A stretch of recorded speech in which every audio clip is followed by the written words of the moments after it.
Tas lauciņš, kurā mēs strādājam, ir priekš tehniskajiem ortopēdiem, jeb cilvēkiem, kas izgatavo individuālus palīglīdzekļus, lai viņi varētu ātrāk darīt to, ko viņi ir darījuši, un spētu ātrāk izmantot 21. gadsimta tehnoloģijas savā praksē. Tas mūsu pieejams bija, kad mēs varam nokļūt līdz šim gala izstrādājumam datoru pasaulē un tikai to digitalizēt un printēt ārā.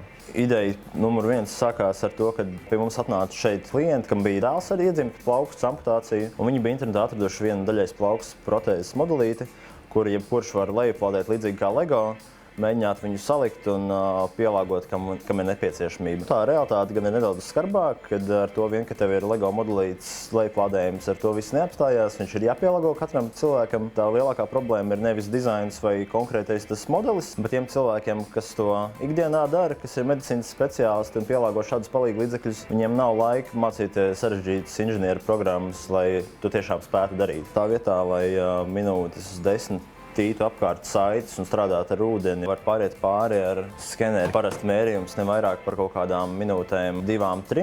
Tām sagatavējumiem, kurām mēs strādājam, mēs varam pusautomātiski viņus pielāgot apmēram 10–15 minūšu laikā, kas ir diezgan liels kontrasts pret šīm dažām stundām roku darbu. Gala process, kurš iespējams, ka rokām izgatavojot varbūt arī būtu ātrāk, to mēs varam uzticēt datorvadītai ierīcei, šajā gadījumā vai nu printerim vai frēzei, un viņš pa nakti spēj viņu izgatavot, neaizņemot cilvēku laiku.